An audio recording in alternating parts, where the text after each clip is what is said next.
தூத்துக்குடியில் நாம் தமிழர் கட்சியின் தலைமை ஒருங்கிணைப்பாளர் சீமான் செய்தியாளர்களை சந்தித்து வருகிறார். அந்த காட்சிகளை பார்க்கலாம். புதுசாக நான் சொல்றது உங்க எல்லாருக்கும் தெரிஞ்ச சம்பவம் தானே. இப்போ அதையே பேசிட்டு வேண்டியதில்லை. அதை எல்லாரும் பேசிட்டாங்க. நீ போய் அதில் என்ன நான் கருத்து சொல்ல வேண்டியது சொல்லிட்டேன். அதை நான் வெறுக்கிறேன். அந்த மாதிரி பேசுறத நான் வெறுக்கிறேன். நான் இதை விட பெரிய சாவை சந்திச்ச இனத்தின் மகன், உங்களுக்கு தெரியும் நினைக்கிறேன். அதனால ஒவ்வொரு கட்சியும் ஒவ்வொரு தேவைக்காக பேசுது. இறந்த உயிர்களுக்காக ஒரு வருத்தம் கூட யாரும் சொன்னதா பதிவு பண்ணதா தெரியல. ஆதரவு எதிர்ப்பு அப்படின்னு தான் இருக்குதே ஒழிய அதை போய் பேசி இனி என்ன இருக்குது? போன உயிர் போனது தான். இது இனி வரும் காலங்களில் மிக கவனமாக ஒவ்வொருத்தரும் இது செயல்படணும். அவ்வளோ பொறுப்புணர்வோடு இயங்குவாங்களாங்கிறது சந்தேகம்தான். வேற ஏதாவது கேளுங்க, அதை விட்டுருங்க, வேற கேளுங்க.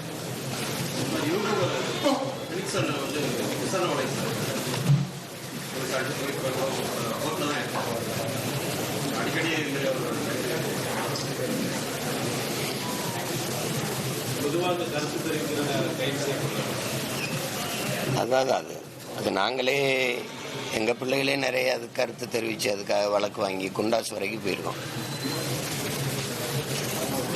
எம்எல்ஏ அதுக்கு போடப்பட்ட வழக்குகள்லாம் மேடையில் நான் சொன்ன கருத்துக்குத்தானே. 200க்கும் மேற்பட்ட வழக்கு என் மேல இருக்கிறதே மேடையில் நான் எடுத்து வச்ச கருத்துக்கு போடப்பட்டது தான். சும்மா ஒப்புக்கு ஒரு வார்த்தை இருக்கு, கருத்து சுதந்திரம் உள்ள நாடுன்ட்டு. அது இல்லை.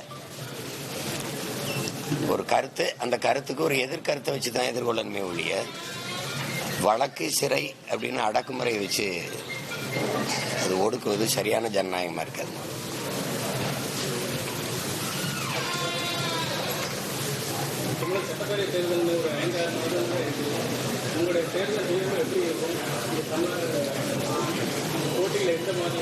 எங்களுக்கு ஒன்றும் வீகம்லாம் இல்லை.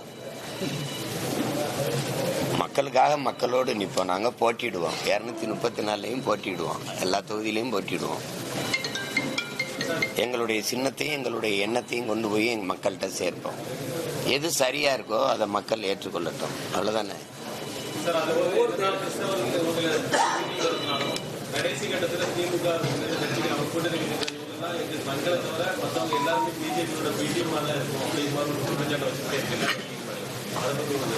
அது திமுக அந்த மாதிரி எல்லாரையும் சொல்லல. நீங்க அப்படி சொல்லக்கூடாது. என்னை தான் சொல்லிச்சு. என்னை எதிர்கொள்ள முடியாது. ஏன்னா நான் ரொம்ப கீழ்நிலையில ஒரு எளிய பின்புலத்திலிருந்து வந்த மகன். நான் ஒரு அடக்க முடியாத ஆவேசத்தோடும் ஆத்திரத்தோடும் கோபத்தோடும் வெகுண்டெழுந்து வந்த ஒரு மகன். அது என் இனச்சாவிலிருந்து பிணக்குவியிலிருந்து பிறந்து வந்த மகன். அதை எதிர்கொள்ள முடியாம தான் என்னை 1.5 ஆண்டுகள் சிறைப்படுத்தி சிறையிலே வச்சு என் குரல் வலையை நெரிச்சு அதுக்கப்புறம் அப்ப இவனை எப்படி கட்டுப்படுத்துறது அப்படிங்கும்போது நான் தேர்தல் அரசியலுக்கு வரும்போது இஸ்லாமியர் கிறிஸ்தவர் வாக்குகள் இவனுக்கு போயிடும் அங்க அப்படிங்கறதுனால இதை திட்டமிட்டு பரப்பினார். இந்த BJP RSS, BJP B team, RSS கைக்கூலி அப்படின்ட்டு. அதை என் மக்களும் உங்களுக்கு தெரியும் தானே. பிஜேபி சீமானுக்கு போட்டா பிஜேபி வந்துருப்பாங்க, சீமானுக்கு போட்டா சீமான் தானே வருவாங்கிற கேள்வி கூட என் மக்கள் எழுப்பவும் இல்லை, அதை புரிஞ்சுக்கிறவும் இல்லை. அதனால இப்ப 36 லட்சம் எனக்கு வாக்கு இருக்குன்னா அதுல 1 லட்சம் வாக்கு தான் இவங்கெல்லாம் போட்டுப்பாங்க. அவங்களுக்கு விளங்குதுன்னு. அது மொத்தமா அந்த கிறிஸ்தவர் இஸ்லாமியர் வாக்குகளை மொத்தமா திமுக அறுவடை செஞ்சிருது. ஒரு ஏமாற்றி அறுவடை செஞ்சிருது. சிறுபான்மைன்னு சொல்லுது, அதை இவங்க நம்புறாங்க. ஏன்னா சொல்றவங்க தான் ரொம்ப சிறுபான்மை, அவங்க தான் பாதுகாப்புன்னு சொல்றது. ஆனால் உண்மை யதார்த்தம் என்ன அப்படின்னா கிறிஸ்தவ இஸ்லாமிய மக்கள் தான் இவங்களுக்கு பாதுகாப்பு. இவங்க வாக்குல தான் வலிமை பெற்று அதிகாரத்திலே இருக்குது. அதை உணராம இவங்களுக்கு பாதுகாப்புன்னு சொல்லிட்டு ஏமாத்தி வாக்கை அறுவடை செய்கிறதா. அப்ப நான் கேட்டேன், இப்ப பிஜேபின்னு பி டீம் ஏ டீம் ஒன்று இருக்கு, அது யாருன்னா அதான் திமுக. உங்களுக்கு புரியுதா? ஆர்எஸ்எஸ் கைக்கூலின்னா ஆர்எஸ்எஸ் திமுக தான். அது ஒரு பெரிய கொள்கை வேறுபாடுலாம் ஒன்றும் கிடையாது. அது 100 விழுக்காடு இந்துன்னு சொல்லும் RSS, இது 90 விழுக்காடு இந்துன்னு சொல்லும் திமுக. அது தலைமையே சொல்லுது நாங்க 90 விழுக்காடு இந்துக்கள் தான். அது எங்களை தமிழரா பார்க்காது, சாதியா பார்க்கும், இல்லைன்னா மதமா பார்க்கும். உங்களுக்கு விளங்குதா? இந்துன்னு சொல்லுது பாருங்க, 90 விழுக்காடு நாங்க தமிழர்னு சொல்ல முடியுதா? இந்துக்கள் தான் எங்க கட்சியிலேன்னு சொல்லுது. அப்ப வர்ற 10 விழுக்காடு தான் இஸ்லாமியங்கிறத இருக்கு அந்த கட்சியிலே. இந்த சனம் நம்பிட்டால இது. அதனால இதை தெளிவுபடுத்த வேண்டியது இந்த என்னுடைய பொறுப்பு. இங்க இருக்கிற ஆயர்மார்கள், அந்த போதகர்களுடைய பொறுப்பு, அருள் இறை பணியாளர்களுடைய பொறுப்பு. அதுல எல்லாரும் நாங்க முடிஞ்ச வரை எடுத்து சொல்றோம். முன்னாடி இதை செய்யல, அப்ப உண்மை நிலையை விளக்க வேண்டியது ஒவ்வொருத்தருக்குமான பொறுப்பு. அதனால சொல்றோம். இப்ப எதனால எனக்கு வாக்கு அளிக்கல அப்படிங்கறத அவங்க தெளிவு வர வேண்டியது இருக்கு. இப்ப நான் வந்தா பிஜேபி வந்துரும்னா எப்படி? நான் தானே வருவேன். அது இந்த தேர்தலில் அதுக்கு எடுபடாது. ஏன்னா இந்த தேர்தலில் பிஜேபி இல்ல, பிஜேபி இன்னொரு கட்சியின் முதுகு பின்னாடி தான் நிக்குது. இப்ப இதுல திமுகவா அதிமுகவாங்கிறதுல நாங்க என்ன சொல்லுவோம், எல்லாருக்கும் தான் வாய்ப்பு கொடுத்துட்டீங்களே.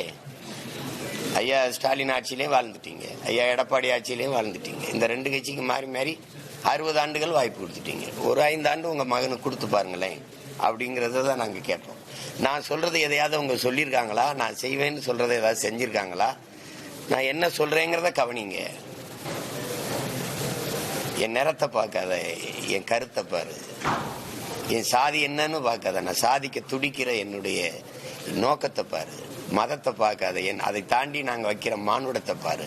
அதுக்கு போடு. நீ பெரிய வீட்டை கட்டி வச்சுட்டு போகணும்னு நினைக்கிற, நான் வாழ்றதுக்கு நல்ல நாட்டை வச்சுட்டு போகணும்னு நினைக்கிறேன் மக்களுக்கு. நீ தங்கத்தை வைக்கணும்னு நினைக்கிற, நான் தண்ணியை வைக்கணும்னு நினைக்கிறேன். நீ காசு பணம் காரை வைக்கணும்னு நினைக்கிறேன், நான் நல்ல காற்றை வச்சுட்டு போகணும்னு நினைக்கிறேன். அதுதான் இங்க முக்கியம். நீ சொத்தை சேர்த்து வச்சுட்டு போகணும்னு நினைக்கிறேன், நான் நஞ்சு இல்லாத சோத்தை வச்சுட்டு போகணும்னு நினைக்கிறேன். இந்த நினைப்பு உனக்கு இருந்தா என்னோட நில்லு, இல்லைன்னா யாரு கூடவாது நில்லுங்கிறத நம்ம மக்களுக்கு முன்னாடி வைக்கணும்.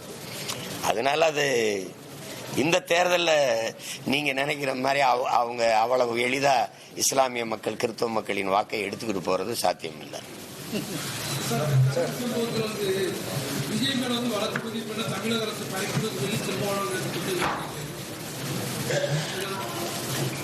இப்ப எங்க அண்ணன் சொன்னா அதுல இந்த கருத்துல உண்மை இருக்க வாய்ப்பு இருக்கு. ஏன்னா அவர் அந்த கூட்டணியில் இருக்கிறாரு எங்க அண்ணன். அப்ப அவர் சொன்னதுல உண்மை இருக்க வாய்ப்பு இருக்குல்ல. எனக்கு அவங்களுக்கும் தொடர்பு இல்லை. அவர் அந்த கூட்டணியிலே இருக்கிறாரு, அருகிலே இருக்கிறாரு. அவங்க கட்சி ஆட்சியில இவருக்கு பங்கு இருக்கு. ஏன்னா அந்த ஆட்சி அமைவதற்கு அவர் வாக்கு வலிமையும் இருக்கு. அப்படிங்கும்போது அவர் சொன்ன உண்மை இருக்கும்ல.